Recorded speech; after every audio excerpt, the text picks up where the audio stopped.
I'm going to start recording on this computer, and I'll screen share in a second because I want to discuss some changes I've made to Runestone based off of some of the what happened with some of the upgrades and stuff. So you're going to take a behind the scenes look at Runestone for a second. The second quiz has been posted. 8 gig should be plenty, man, Steven. 8 gig should be plenty for any kind of gaming. 16 if you really want to make sure that you've got nice buffer, but honestly, 8 gigs is probably good. Honestly, I don't know these days actually. But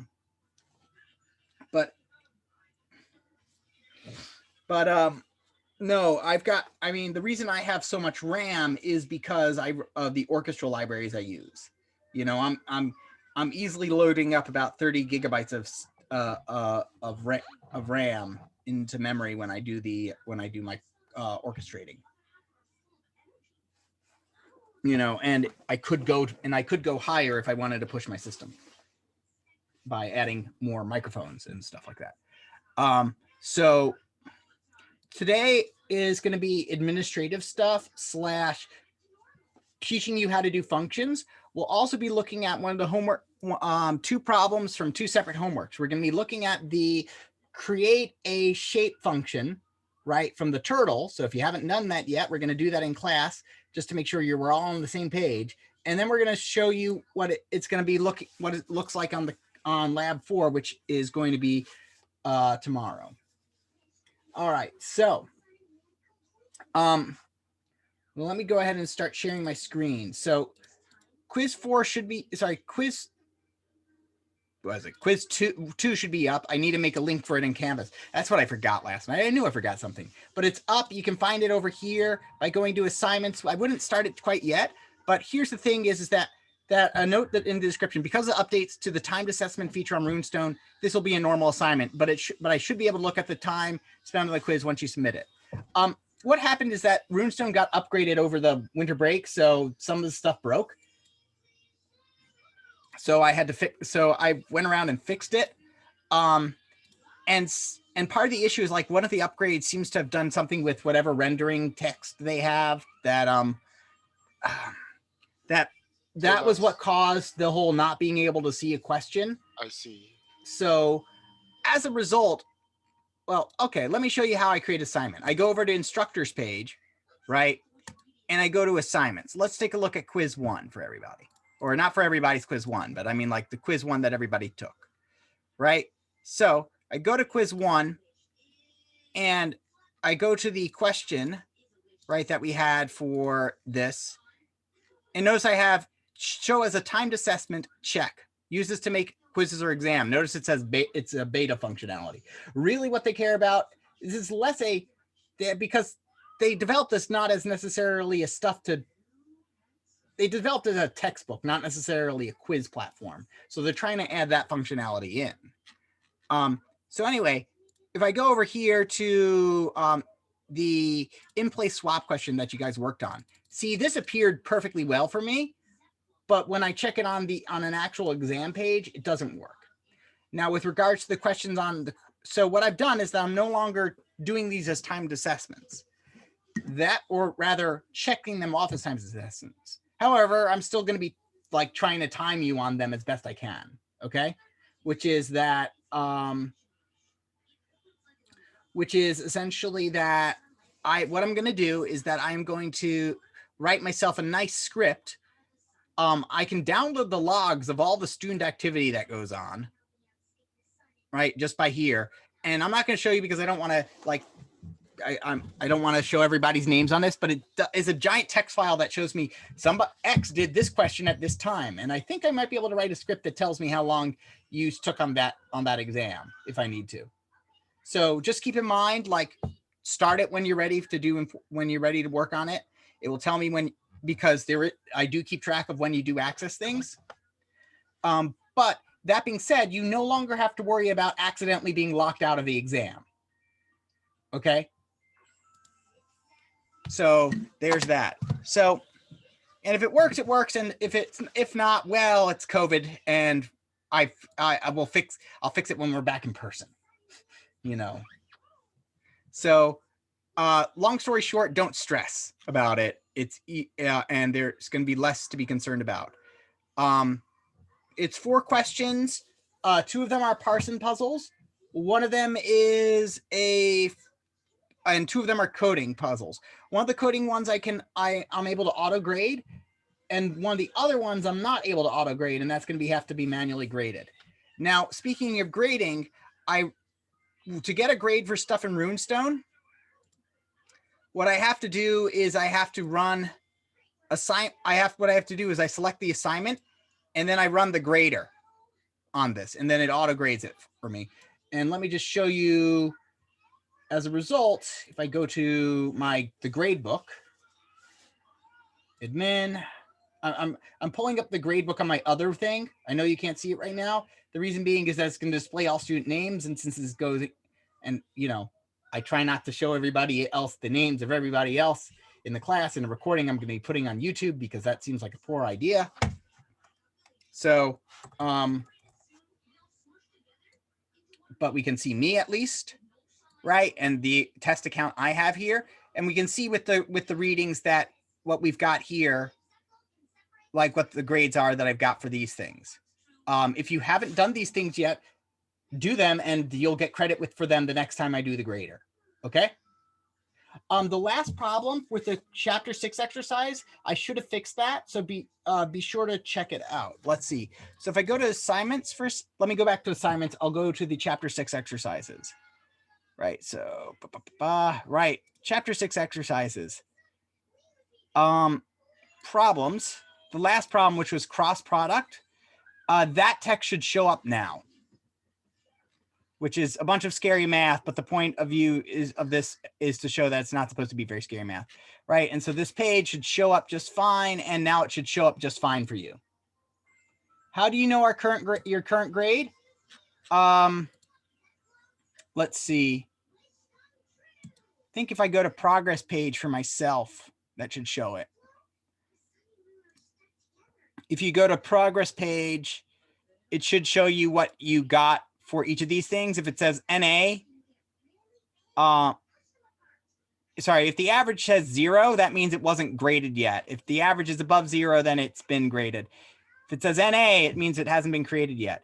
Also notice that it's got a list of all this recent activity that I've got, which shows that, so this is just part of that giant log file, which shows me, hey, I did this thing at this point. I will be giving you a much better idea of what your current grade is when this weekend when I run the grader again and integrate and run my script to import everything into Canvas. Okay.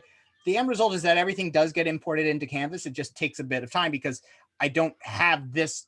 This doesn't automatically talk to Canvas. I have to export the grade books from both and run a script to merge them. Because now, why do I run a script? Because merging students by hand is annoying, and writing a script that will do that automatically is much easier. Okay. Now, okay. So today's focus is going to be getting you prepped for the assignment tomorrow, which is the for loops assignment. And part of that is writing everything in functions. Now, functions are fantastic. They make life a lot easier. I've been saying that we've been learning Python, and Python is a programming language. And what we really I want to emphasize today is that when we're talking about functions, when we're talking about language, I mean it in the sense that there are things that in the language that resemble nouns and things that resemble verbs. Okay. Python roughly follows this object-oriented programming paradigm, which is one of the many paradigms that exist for doing programs. There's other programming paradigms, like Haskell, I believe, uses functional programming.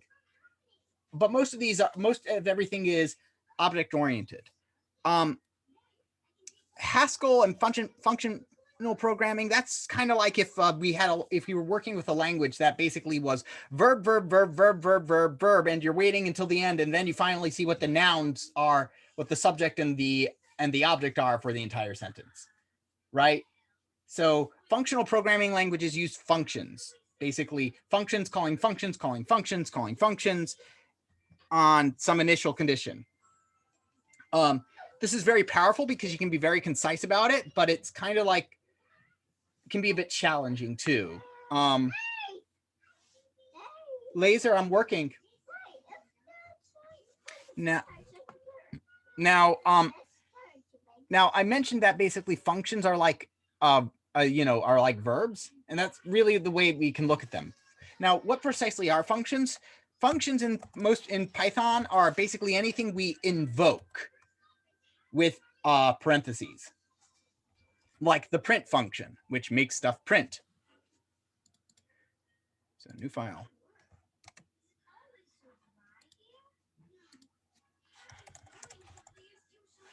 So let's go ahead and let me go ahead and call the print function. The print function is a verb. It tells me to do something. In this case, we are telling it to print hello, right?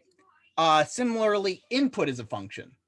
Another function is that's built in is max. So num is equal to max. So maximum, so max is short for maximum, and it tells you, hey, given a bunch of stuff, tell me what the biggest thing is. So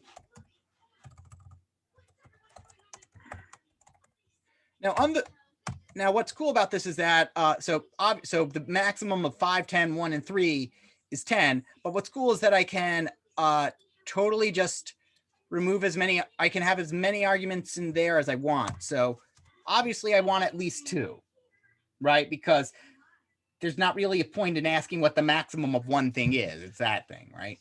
So I can tell you, but I can just separate as many arguments as I want. Arguments, by the way, are these things. They are the things that get fed into a function, right? They get fed into a function and they provide functions with information. We will get more into arguments later, but for this, because we're going to be learning about how to do functions without arguments first, and then the second part of the assignment will be functions with arguments. But on the assignment, I've set it up so that for the functions where you are going to be taking in arguments, you know what that part's already done for you. So let's go ahead and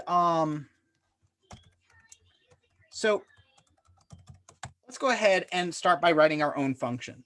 So let's go ahead and this is basically the ability to add a verb to our own to the programming language. Now, when I write a function, it only exists for the time frame in which I'm running the program, right? The computer will forget about it once it's done. Why is this? Because you're going to be writing lots of functions, and if it stored everything in memory, then the program would have to remember more and more, and Python would get slower and slower, and it'd all get a mess. Plus, you'll probably have functions. You might have a function named sum in one programming in one program, and then maybe have it named another program named sum in another programming language, but they might work in different ways. Or you might have a function called get best thing in one program, and get best thing in another. And so, trying to figure out which one you need to use. No. It's basically saying, for the purposes of this conversation that we are having right now, for the purpose of running this program, we are defining a new verb for the programming language. And I'm going to call it say hi. So this is how we define a function. Now, you've seen me use this keyword over here a couple times called pass. Pass basically is a placeholder. It means I'm going to put something in here, but if I didn't have, it means I'm going to have a placeholder. You put it in whenever you need it, when you need stuff that are indented, but but you don't know what to put in yet. So here, right, this will prevent it from crashing. But if I didn't have the pass over there, I've just defined a function. It will go, we were expecting, because you said define a function, we wanted something to be indented. So anyway, I'll just put pass while we concentrate on the first line, right? So we can just run it just fine. Now, so there's a couple parts. So there's essentially 4 parts for this, okay? First, def, which is short for define or define function. right? Not sure which, but basically we're saying we're defining a new verb. Next is the name of our function. It can be whatever you want. It can be anything that's valid for a variable name is valid for a function name. I could even be really confusing and call it something that Python already has. You want something to eat like crackers? Can you go and tell mama? Okay, so we've got our define, we've got the name of it, which can be whatever we want. And then we've got our parentheses. Any arguments that our function will need will go in here. We'll go over that later. And then finally, we've got our colon, which is just basically saying, I'm done saying what the function is, and I'm ready to start with the indented stuff, with the indentation to say what's in it. So let me go ahead and put on my headphones because, all right. Next. On the verge of all right. So let's go ahead and write something to make our function doing something. Hello. Okay. So say hi, hello. So what I'm going to do is I'm now going to call this function. I can't just say do this, by the way. I have to actively invoke the function. See, it just doesn't do anything. To invoke the function, and I like using that word because it sounds like I'm now a sorcerer doing magical with magical powers, right? To invoke it, I just use parentheses. That's how it knows that I'm calling the function. I'm saying, hey, do something. Now, what's cool about this is that it cuts down on copying and pasting a bit because basically I've got something that each time I call it, it will essentially, when it sees this, it will go and jump here and run this command. So it runs say hi 4 times, which prints hello 4 times. Let's go ahead and put that over here, put that over here. Let's go ahead and add another line to this function. Okay. Hello world, hello world, hello world, hello world. Each time I call it, it says hello world. Everybody following so far? What's the due date for lab 3? I'll check on that after class. Okay, if people need more time. Could I say say hi 4? Now that's an excellent question. And it's something I'll get into later. It says, hey, say hi, the function say hi, it takes in 0 positional arguments. In other words, where we care about what it takes in 0 arguments where we care about the order that the arguments come in. But you gave me one. Professor. Mm-hmm. In that case, would we put like some kind of letter in the say hi inside the parentheses? Yes, I'm going to move on to that with some fun examples in a bit. So yeah, we could use a for loop or something. So we can also, throw in this is a statement. I can throw it in anywhere. I can throw it in a for loop. For I in range, let's do 5, say hi, right? And we now output this. Now, if you've got a lot of functions, you typically just stuff them all at the top of your program, just so that they're to help keep things organized. Let's move now. Let's go ahead. But everybody got the basics of this of the function. We basically are creating a keyword, a custom word for us, a custom verb that says, hey, when I say this, I mean do all these things. Functions can be as simple or as intricate as we want them to be. They can be long, they can be short. So let's go ahead and draw something. So let's go ahead and do some ASCII art kind of shape stuff. So I'm going to call this print square. Okay. Let's go ahead and actually let's be even. Let's go ahead and be a bit. Yeah, let's go with print square. No, print line. Let's start out simpler. Print line. So what we could do with print line is that basically, let's just say that when we call it, we're just going to print out 2, 3, 4, 5, 6 stars. Okay. And if I wanted to draw a kind of draw a square, what I could do is that I could basically,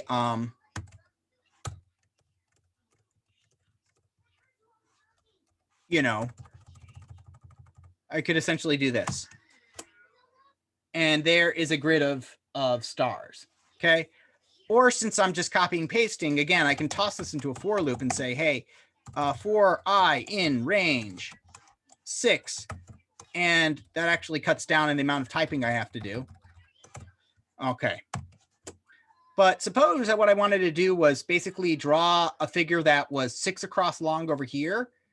Well, suppose I wanted to do it 5. Well, I can just go to the function, change it once, and go boom. And what's cool is that if I had just simply written, if I just simply had this, right? If I just simply had do this, if I wanted to change that to printing out things that are 5 long, I'd have to go through each of those and delete one of those, which is annoying and easy to miss. Here, all I had to do was just change it over here. On the other hand, though, as I was saying, well, suppose I wanted to print out, okay, so I printed out a 5, but what if I wanted to print out like a grid that was 1 long, then 2, then 3? What if I wanted like vary it, say with a variable? So this is where that input argument comes in. So arguments you can define over here. So what we're going to do is we're going to say, I want this to be length. We could say n, but I'm going to give it a name. And I'm going to just comment and say what it does. Print a line of n stars. And what I'm going to do is I'm going to make this really simple for me because printing stuff in Python is fairly easy. I could do something fairly complicated. In other programming languages, I'd have to write a for loop to do this and say something like for I in. So I'm going to show you the hard way, and then I'm going to show you the easy way. For I in range length. So this loop will run length number of times.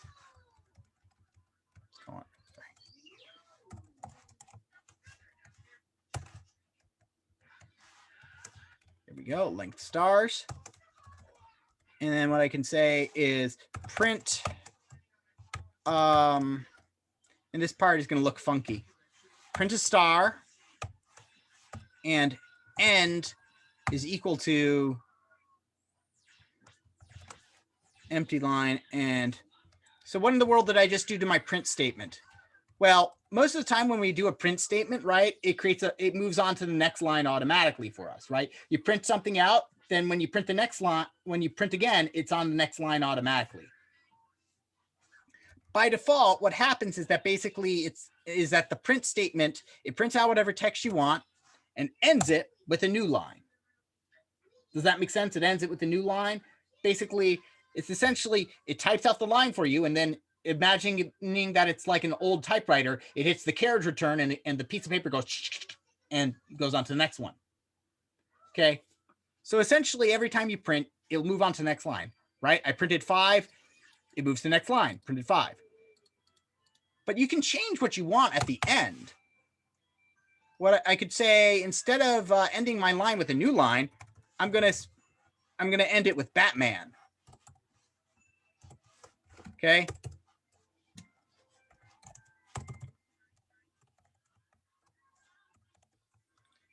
Print line, and now I'm going to give it 2. And what it does is that it prints star Batman, star Batman. Now the 2 goes into here. Okay. The 2 gets tossed right into here, and anywhere where I see this variable length gets replaced by the number 2. So it says for I in range length. What is length? It is 2, because when we called it, it was 2 over here. So, okay, print a star. So do this twice. Print a star and end that star with a Batman. If I didn't have anything here, it would say end it with a new line. And see here, star, new line, star, new line. So what we're going to do here is instead to print a line is I'll say end with nothing.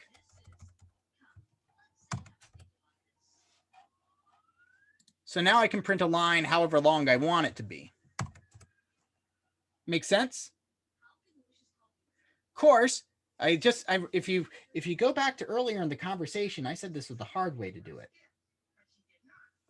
Python, because Python is awesome, makes it so much easier. This is how I'd have to do it in like Java or something.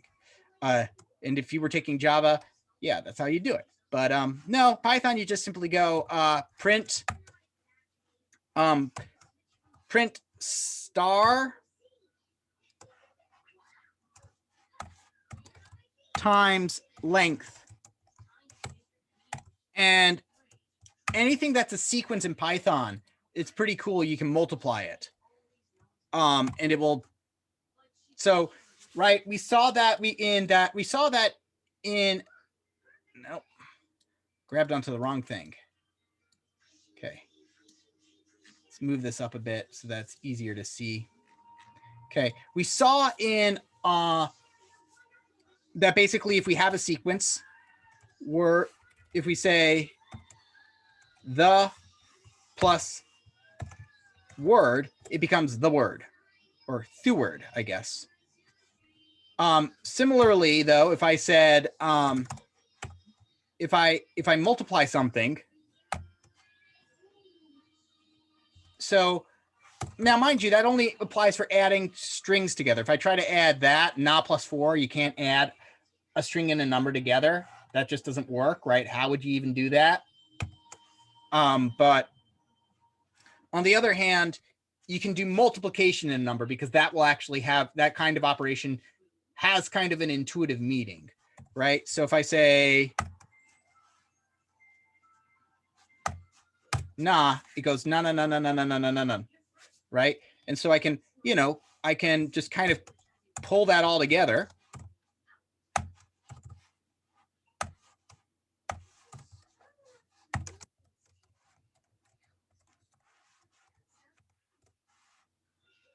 Right? I know, cheesy as heck, right? But you can multiply any sequence, and this applies to lists as well. So here I've got a list of 2 numbers, and I'm going to multiply that list by 8. You'd expect, hey, that's going to be 8 and 16, but remember this is a sequence, so that just means repetition. This is super useful, right? Remember, this is a list, not an array or a vector. This is a list, right? So, and lists behave the same way as strings do. So this is the super easy way to do it. Now, what we can do is that we can print out a square. Let's write a function that's going to print our square. And we're going to say each side is side long. Okay? Remember to put a colon there because we're going to be starting our indentation. And what I'm going to do is I'm going to say, hey, for I in range side. So I want this to run as many times as there are as many times as the number side is. Okay.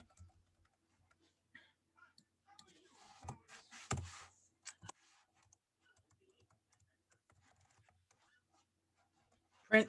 I don't want to print anything. Print a line. Sorry. So I just created a function that's going to call another function. This is kind of a bit of a power of what the later exercises do.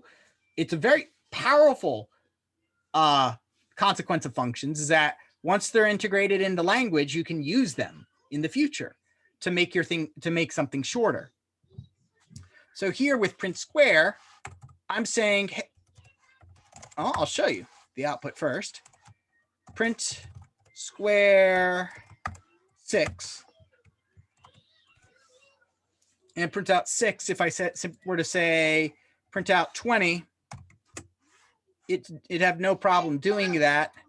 And if I said print out 100, it should have some moderate problems doing that because of word wrapping. Yes, you can drink the water that's on the couch that is in your water bottle. 4-year-olds. You can drink the water that's in your hand. That's your water. So, print square. What this did is that this took. So let's go with a simpler example again. Let's tone this down just a bit to 5 as opposed to 100. Right. So what this did is that we took the 5. We said print square 5. So we took the 5, put this inside, and this for loop, the side got repeated. Sorry, the side got replaced with the 5. So that means repeat this 5 times. So, and it called print line side. What was side? It was 5 each time the for loop ran. So basically it just called this function 5 times for us. If I put in 6, it would call this function 6 times for us with the argument 6. If I said 20, it would run this loop 20 times, and each time it would call print line with 20 on it. It's super useful. All right. So other questions about this? Is everybody following so far? Did I lose people? So is the lab 4 ready to be completed after class, or should we wait till the Yes, the lab 4 is ready to get started. I've got I fixed it up. I just forgot to change it on Canvas to say that I fixed everything up. Okay, great. Which is my bad. I was just so focused on getting everything fixed and done that I forgot to actually say it was done. Okay, and for lab 4, when is that one due? On like 20th or something? Like at the end of the month. Okay, I see. So plenty of time because for loops is kind of the big stumbling block I found for students. Let's see, lab 3. Let's go ahead and double check that since right, Canvas. If I'm not mistaken, that might be due on Sunday. Yep. Let me go ahead and double check. Right. So for your labs, right, go to Cam. I know it's tough because I have you have your stuff on Canvas and stuff on Runestone. Thing is that the stuff on Runestone, except for the quizzes, I just care that it gets done as opposed to when it gets done. Those deadlines on Runestone are fairly soft. Okay. So, but they're like when I expect you to have stuff read and have stuff done by. Okay. So if we go to assignments, let me just double check. Okay. So this is due the 28th, and this lab 3 is due. Let me fix that up. Multiple due dates. Okay, let me go ahead and fix that. Edit. Let's go ahead and swap it so everybody's got it done on the 17th. So I'll give everybody a couple more days to do it. Okay.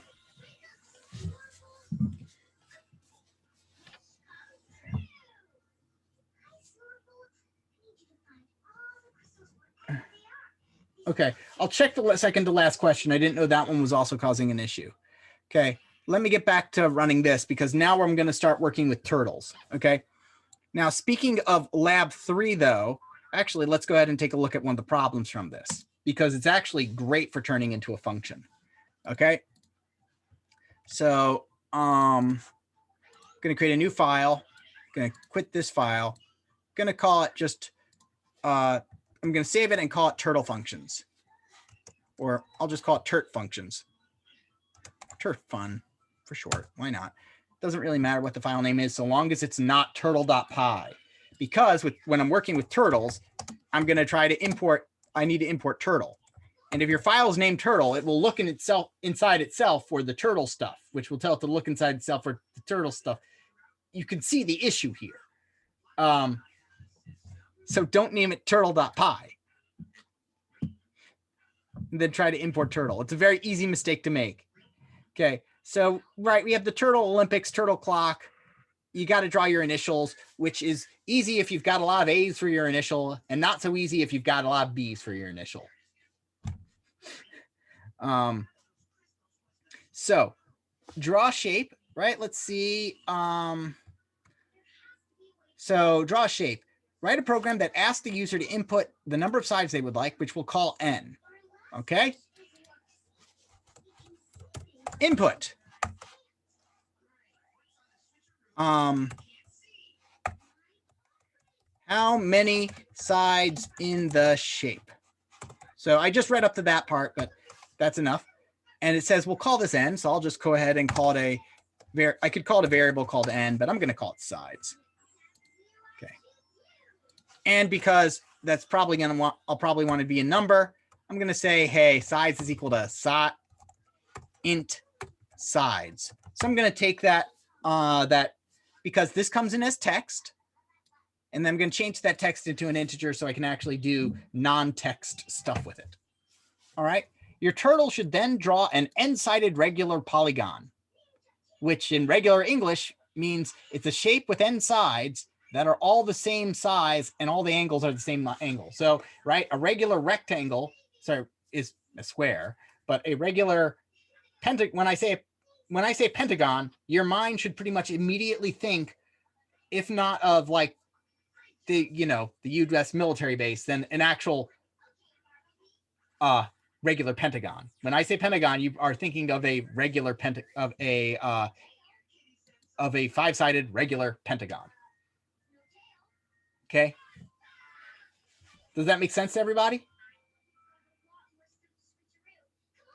So it's not so. All that means is that basically the shape is going to kind of look like the shape that you try to draw when you're drawing a shape. So let's go ahead and do this. So, so if n is 4, we should draw a square. So we should make our turtle. Bob is equal to turtle.turtle. Say Bob.shape is equal to a turtle. Because I'll do that. Let's go ahead and run. Okay, no shape named turtle.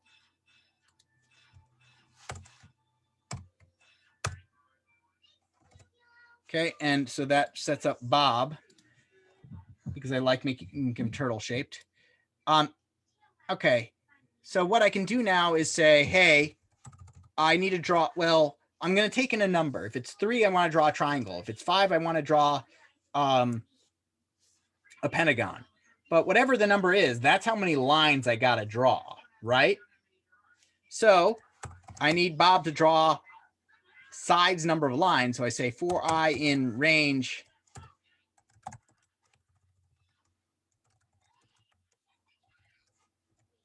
sides. And then I would say to Bob, hey, Bob is equal to Bob dot forward. Let's tell him to go forward maybe 100. Okay. Let's tell him to go forward maybe a bit of 100. And then if we told him to do nothing, he'll just move forward. If I tell him to move 3, he's going to. Bob is equal to turtle dot turtle. What do you mean none? Type has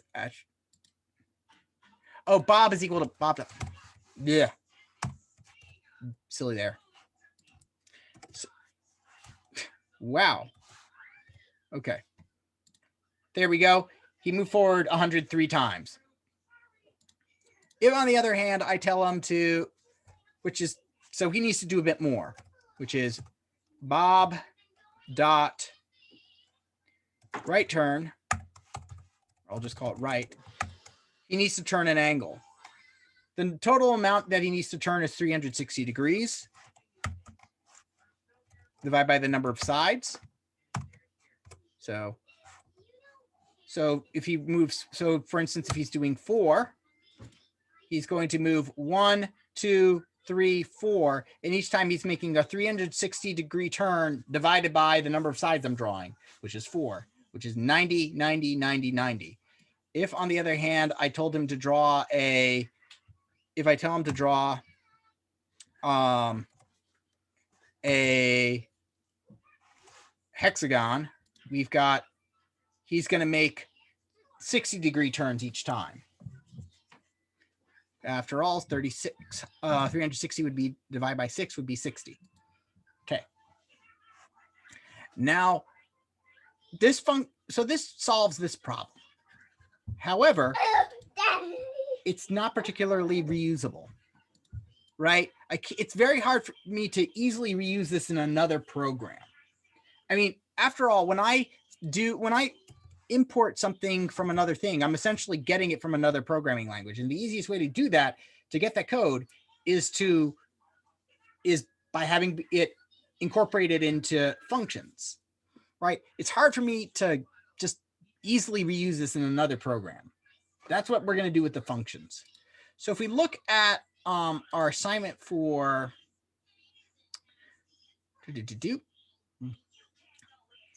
this guy, loops 1, right? So this is Professor, I had a question. yes. So you said when we not to name a turtle, because when you do import turtle, it looks for the file name that has turtle.py in it. So Yeah. could we do that for a bunch of functions and make like a function library? Yeah, you can make a function library and import it. I will go over that if I have time at the end of class. Okay. But still don't want to name it something you're going to be importing. So these first 3 are going to be text based, but the rest of these are going to be all about stuff to draw. So your goal is going to be, you're going to be drawing this.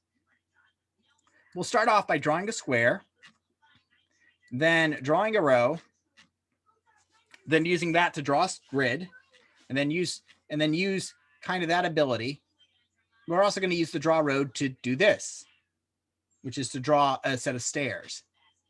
Then also, this is the second to last problem, which is what we're going to work on, which is that we are going to create a function called draw ngon, which is essentially just doing this, but we're going to pop it into a function so that's easier to call, and also we'll have some extra arguments.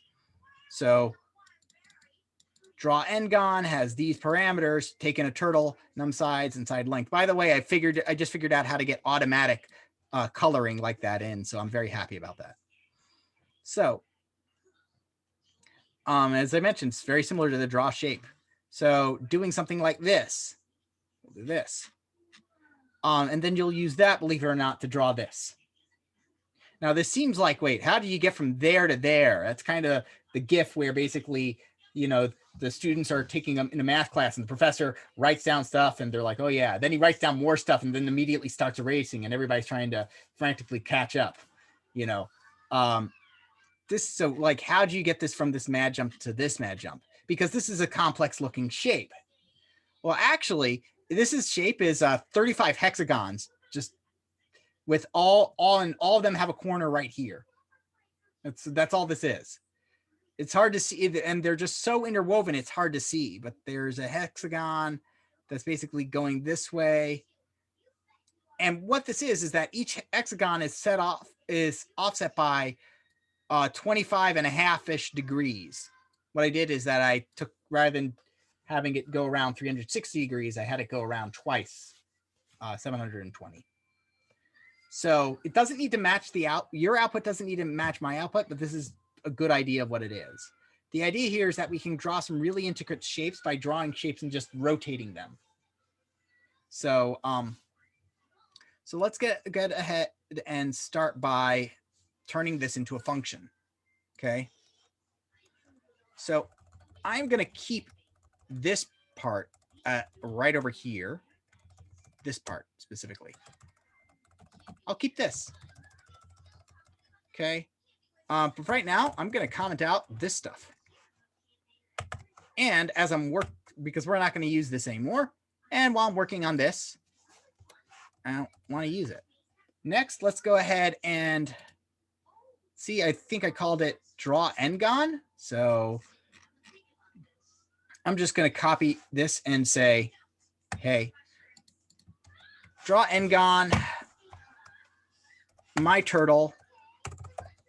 Now, why my turtle? Because believe it or not, you can have multiple turtles on a picture at once, each doing different drawing things. And let's go with num sides. Yes, we had another argument, which was the side length, but we'll work on that we'll burn that bridge when we get to it.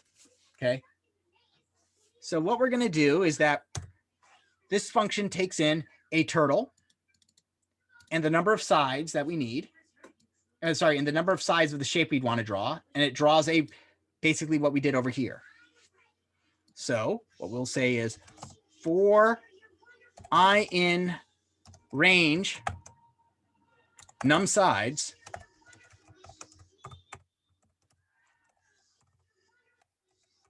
turtle dot draw, sorry, my turtle dot draw. Now you could rename this variable to anything. You could call him Fred if you wanted to. It doesn't really matter. In fact, it might be easier. Let's go ahead and call him Fred. It might be easier in my future examples. Fred dot forward num sides. Forward 100. And then Fred dot right, because we need to have him rotate.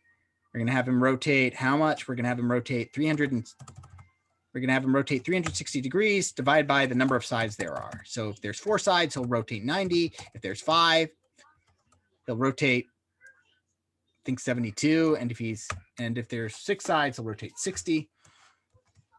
Okay. And that's all it needs to do, right? This is just this encode inside a function. So now what I'm going to do is I'm going to say, let me grab this stuff up here. Bob turtle, Bob's shape is equal to turtle. Let's go ahead and then say, hey, draw n-gon. I want Bob to draw the n-gon, and I want him to draw a 6-sided shape. Oops, num side. So error, num side not defined. So what I forgot is that this was called num sides, and I forgot the S over here. So it got very confused. Runtime errors occur when it hits code and doesn't know what to do. So here, I've done that. So notice though that it's called Bob over here, but it's called Fred over here. Okay. So let's go ahead and explain this. So what we've got over here is a turtle. Its name is, we've got a box labeled. So remember, what I've been saying is that the thing on the right gets stored in the variable on the left. So we've got a, let's go ahead and annotate. We've got a box. The box is labeled Bob. Okay. And what's getting stored inside is a turtle. Okay. So when I get to call draw n-gon, I pass what's inside the box to Fred. I copy whatever's inside the box over. And basically what gets copied over is a memory location asking where I can find it. But basically another way to think of it is that I'm just going to slap another name tag on this guy and call him Fred as well. So this turtle will respond to either Bob or Fred now. Does that make sense? What would happen if you switched like the Fred where you have Bob highlighted in the code right now? You know what I mean? Like if I called him, well, Fred so down there. I would have to whoops, sorry. I meant to, it's always annoying when I'm trying to stop the annotation function. Okay, so if I called this guy Fred, you're saying, what if I did this? Fred.shape, Fred. I'd have to change them all. Otherwise, it would tell me, hey, Bob doesn't exist, right? So if I did this, there would be no issues because it will kind of think, oh, when we're talking about Fred, we mean the Fred that got passed in here. We're talking about this Fred, the one up here, the one that my function cares about, not any arbitrary Fred that exists outside, out on the outside. Does that make sense? Let's go ahead and actually make this a bit easier to see, right?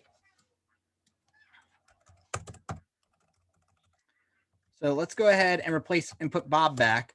I'm going to go ahead and tell Bob to move forward 100, by the way. Bob dot up, which tells him, hey, lift your tiny tail so you don't draw anymore. Bob dot forward Gonna move forward. Let's move you forward 200 so you aren't in the way. And now let's go ahead and create another turtle, Alice.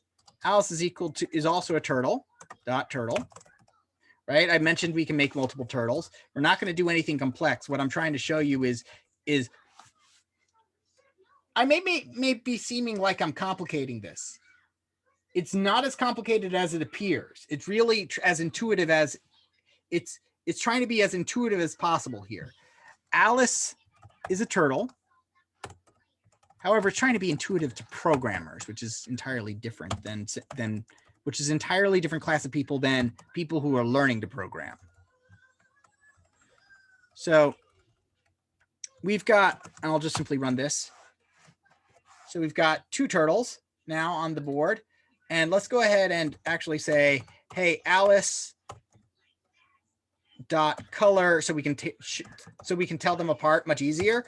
We're going to say Alice is red, right? And Bob will be blue.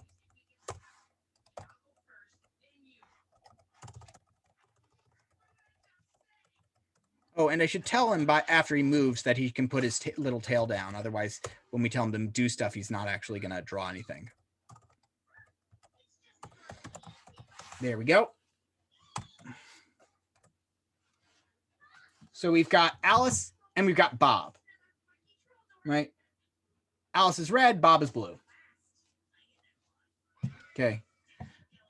So now if I tell, so actually what I can do is I can actually, what's cool about the REPL and working in idle is I can do things in here that I can add more lines to my code on the fly, which I'll just show you. Bob dot, because what it's doing is it's still running this code. It's not closed yet. Bob dot, it's still expecting more input. Bob dot forward 100. Right, and I can tell Alice dot left 90 degrees, Alice dot forward 100, right? Okay, there's a reason I'm doing this, because I can also, not only are the variables going to be stored while this program is still running, I should mention, I can also call draw ngone. So I've got Fred and numsides are the parameters I must provide. If I don't provide any, it's going to tell me, no, you can't do that. Draw ngone. Let's go ahead and provide. So first off, it also has to be in the right order.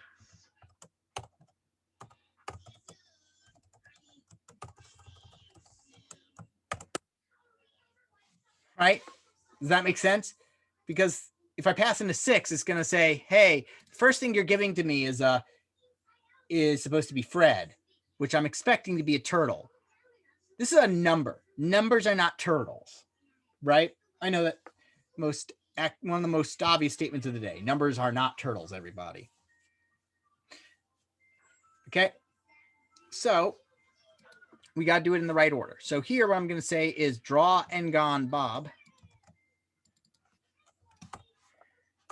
And basically what this will do, if as I say draw ngone Bob and 6, is that basically for the duration of the function, Bob is going to wear the Fred name tag, right? And then if I say draw ngone Alice, Alice is going to take the name tag, and now Alice is going to be referred to as Fred for the duration of the function. So let's have Alice draw an octagon. So it makes sense that it's not going to confuse them. Does that answer any? Does that clarify? Basically, this is a name tag for whatever you're putting in. This is the variable name. It's just an additional alias, a new label that exists for the duration of the function while this is running. Although, let's go ahead and see. Fred dot forward. Fred is not defined, right? So that's something important. So this brings into a concept that we call scope, which is that things only exist for things in Python really only try to exist for as long as their scope. In other words, if it's defined in a function, it exists, that name exists only inside a function. So Fred and num sides are variables names that exist only inside the function. And if you have that way, if you have multiple functions that each take in a variable called Fred, it isn't going to get them mixed up. Does that make sense? Right? So basically functions exist independently of each other, then they're kind of on a fire and forget it. You do it and you can kind of forget all about them. Now we wanted to take in one more argument, which was the side length. Right? And so now what I can do is I can change Fred.forward to tell him to move a specific amount of space now, rather than, so this will move this amount of space rather than just having a defined number of 100. So draw and gone. And now when I try this, by the way, it's going to say, hey, we're missing an argument. You had to, right? So first off, you get an error like this. It says, hey, this is the file you're working on. More useful when you're working on multiple files than just one, right? It says, hey, this is where it is. It is line 37. Now, that's sometimes a bit harder to do. So let's go ahead and configure idle for a second. Let's see. This should have it. General, show line numbers in new windows. Yep, sure. So let's go ahead and close this up then. And then open recent files. Let's go ahead and open this up. Aha, there we go. And now we have line numbers on the side, which is pretty useful. If you don't have those there on the side, they're always somewhere. And here, too small to see and for a viewer, because you're probably watching this on a tiny monitor, it says ln and col. So it says line number and column, which says that's where your cursor is. But so you can kind of know, but it doesn't tell you what line 37 is. It will just tell you when you're on line 37. Not very useful. So you can almost every single I think every single IDE or editor these days supports letting you know line numbers, except for Ed, because Ed is weird. Okay. So draw n-gon Bob 6. It says, hey, it was missing one positional required positional argument, side length, meaning it's saying, hey, this is a contract over here. You promised me 3 arguments. I draw you an n-gon. You don't give me 3 arguments. I don't draw one. You give me too many. I'm not going to draw you one. You give me the wrong stuff. I'm striking. Right? So functions are very peculiar, but about what they get. So here, I can just tell Bob to do that.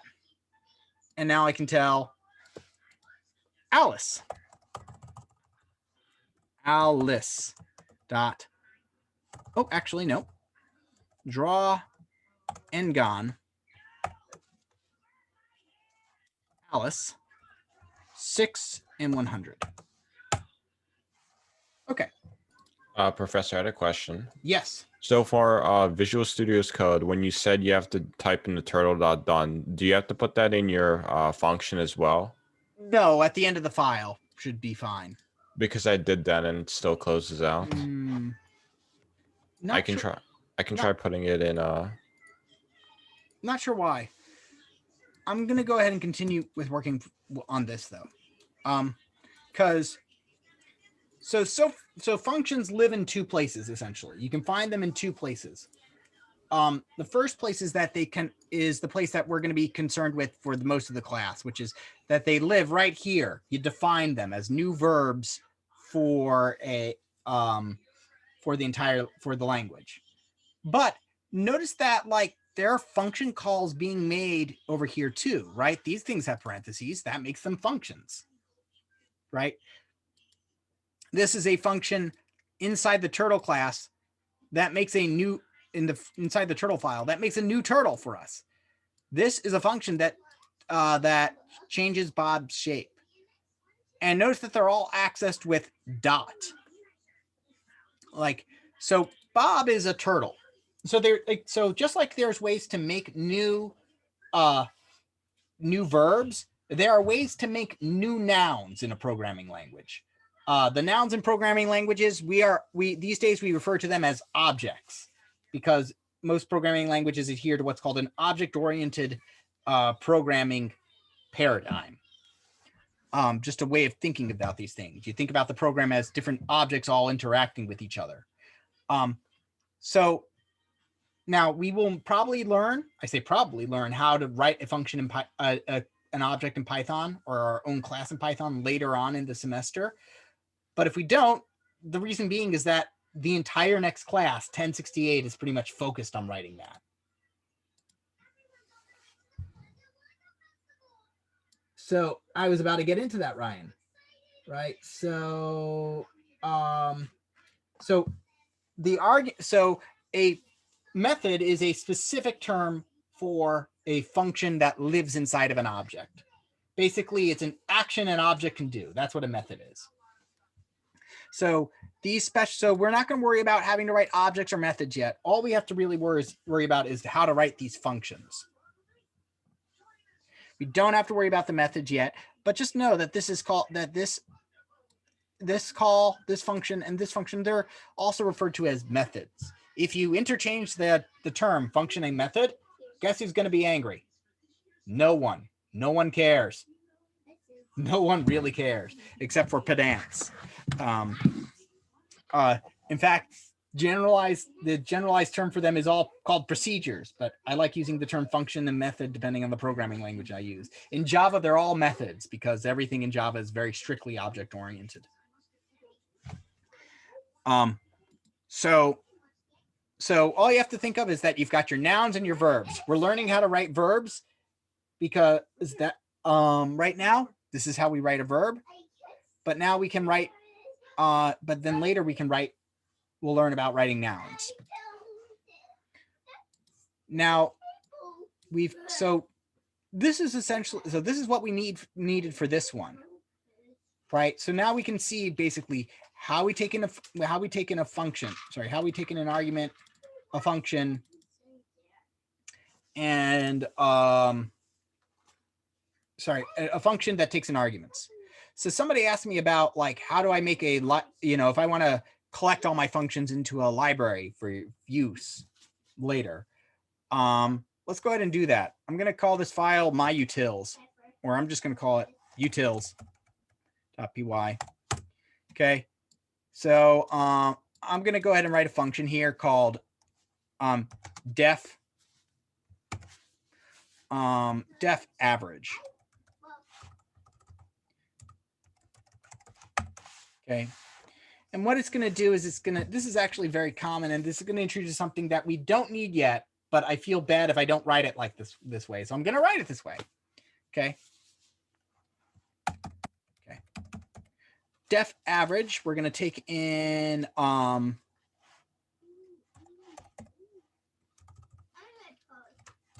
going to call it list of nums. This is a function that given any list of numbers, is going to compute the average of the list of numbers. Okay. Not something I necessarily expect you to be able to write at this point, but let's think about what the average is. Okay. What is the definition of an average? Not a trick question. It's the sum of all numbers divided by the number of numbers. Right. It's the sum of it's the sum of all the things divided by the number of things. So here, what we need to do is that we're going to total up all these numbers. I'm not going to use the term sum because, as we'll see in a minute, there's a reason I'm not going to use that. So we total up all the numbers using the accumulator. And what I'm going to say is, hey, for each number in the list of numbers, and this is cool. Like, you don't have to deal with indices or anything like you do in other programming languages over here, as long as you are okay with going through it in, this order, this specific order. so for every number in that list of numbers, I'm going to take that number and add it to my total. I'm going to increment total by that number. And then, right, we've been doing this for right now, which is printing out the average. Oh, sorry, printing this out, right? That would print out the total. So let's go ahead and also create nums is equal to 0. And every time we see a number, we're going to say nums is equal to the number of numbers plus 1 because we saw one more number. Make sense? So what we're going to print out is the total divided by the number of numbers we saw. We can actually make this much shorter, but I figured I'd go ahead and program this manually so everybody sees how to do it the hard way first, because you want to do things the hard way. Okay, so what I can do is I can now say, let's go ahead and create a new file called math solver. Okay. And what we're going to do is that since this is in my utils folder, I'm going to say import utils. And I rarely do this, so I should be able to, but anyway, run this, boom, works just fine. Create a little cache folder so that it could have, so it has everything just ready to use there. But anyway, what I'm going to do is I'm going to say, hey, if I want to use that, let's go ahead and say my nums are 1, 2, 3, 4, 5, 6, 7, right? What's the average of that? I would just simply say utils dot average. And then, oh, look, it even identifies, hey, what is the argument? Nums.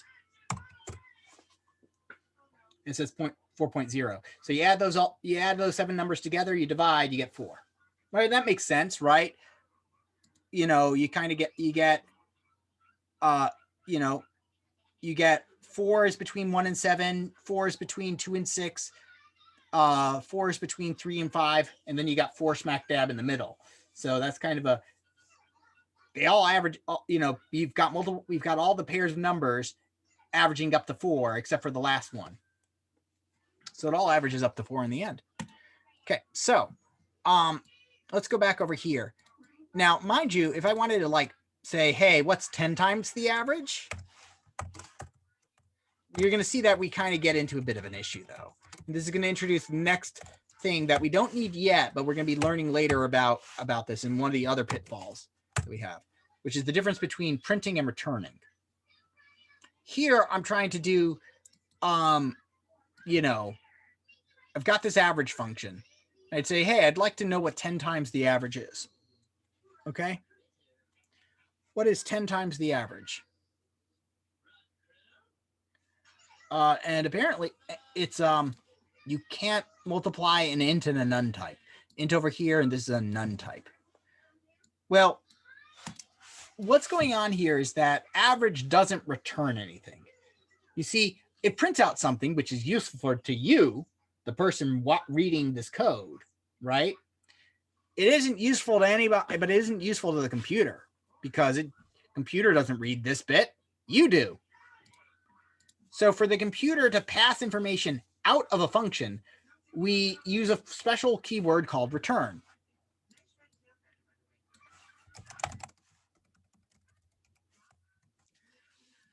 And what this does is rather than printing this out, it will send that answer and replace this function call with it. Now, just because I'm using it in this import thing doesn't mean that that's going to be there. Now I run it and boom, there we go, 40. Now, just because I'm using this with an import statement doesn't mean you just use return with functions you import. In general, almost all functions will be returning, but we just haven't gotten there yet. I don't want to do too much, but when writing average, I feel really bad if I don't have a return statement. You know, it's like having an unmatched parentheses. Now, I mentioned that this was the hard way to do this, so let's go ahead and simplify this. First off, it is very, very easy to know how many numbers are in the list of numbers. We don't need to count that up because we can ask. We can say, hey, if you've got a sequence, I'm going to call the length function and it's going to tell me how big it is, right? So the total divided by the length of the list of numbers. So this number has 7. There's 7 things in this list. So we're going to divide by 7. A similar, run this one because that's where we're calling it. Similarly, there's actually, I mentioned something about sum, right? Normally I would, in other programming languages, I would write the sum is equal to 0 and then increment the sum. But Python, again, makes things just so super easy. It has a built-in function called sum. And so we can just simply say, hey, the average is the sum of all the numbers divided by however many numbers there are. And suddenly I got it down to 1 line of code. Python is an extremely, extremely, extremely powerful language. It makes it extremely useful and extremely concise is the nice thing, and easy to read. There's a lot of functions that exist and a lot of functionality in Python that exists to make a programmer's life very easy. So, any questions before I move on or before we end for the day, because I have gotten through all the material I needed to?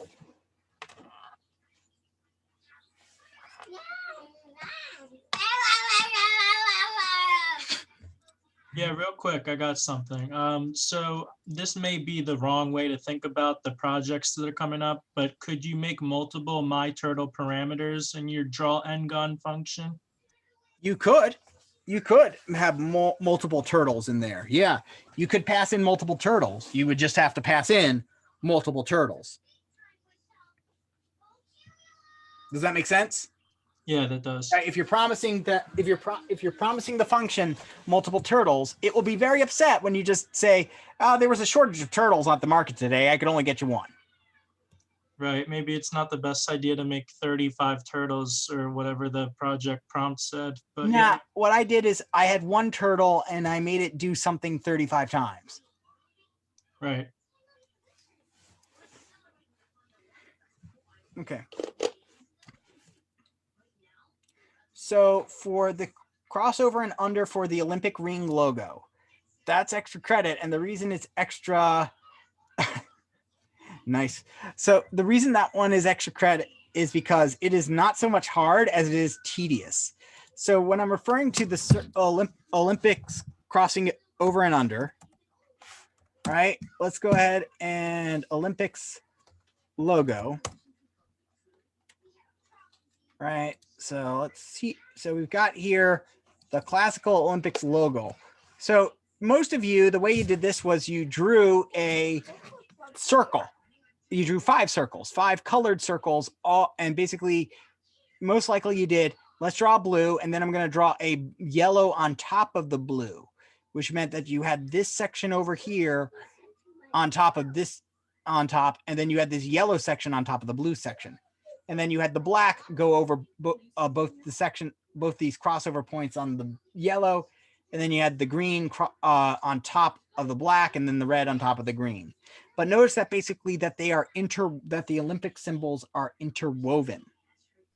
I don't think you're sharing your screen. Well, that is highly embarrassing. I've got a PhD, I swear. So, right, here's the Olympic logo, right? Notice that basically that they are interwoven with each other. You've got the blue going over the yellow section and then under the blue section. Sorry, over the yellow and then under the yellow. And the black goes under the yellow and over the yellow and under the green and over the green. They're all interwoven with each other, as opposed to saying we draw a yellow first. And sorry, we draw a blue first, and then we draw the yellow right on top of it so it overlaps. Does that make sense? Right. So to get the extra credit, you want to get these small sections over and under correctly. Now there's some ways to do that. One is the fact that basically you can specify how many degrees you want the circle. If you're using the circle function, you can specify how many degrees you want it to draw. and kind of just calculate it that way, which is a bit tough. The easier way I found that students have found to do it is that draw your normal rings, just draw 5 circles, and then have your turtle then use trial and error to get the turtle to maneuver to the appropriate spot and then redraw. So like here if you draw blue then yellow, you're going to have the yellow on top of the blue. So just have your turtle move over and then redraw and move some extra and put some extra blue on. If you did that part but didn't get an extra credit, send me an email and I'll be happy to correct with a screenshot, and I'll be happy to correct it for you. Right? This is for the people who have already demoed.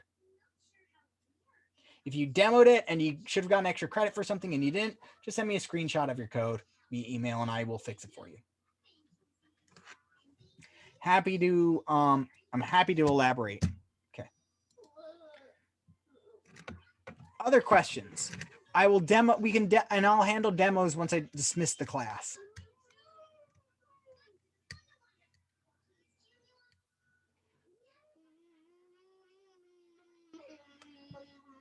All right. Kids just being One utterly. question.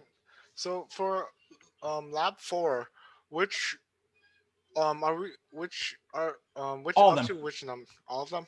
Even the All of one them that for says lab bonus? 4, but but lab 4 has a long due date. Okay. Yeah. So No, I mean when it gets to number 3, it says bonus 5 points each. So are those required as well? no, Okay. those are extra credit. The I see. bonus ones are extra credit, right? So for most of my labs are worth 100 points. This one is worth 180 points because we're doing it over multiple weeks. Each question is worth 20 points, except for the ones under bonus. Here, give me 1 second. Share screen. Bonus, which is this is worth 5 points. This is also worth 5 points. And this is also worth 5 points. So if you want some bonus points, there's 5 apiece for a total of 15. So you could get 195 out of 180 on this. I see. Thank you. Okay. So the last thing I'm going to do, and I'm sorry I keep going sharing and then unsharing, is with regards to next week. This is the last thing I'll say on this. I will fix the canvas for this upcoming week. Sorry, to reflect the quiz being updated and the like.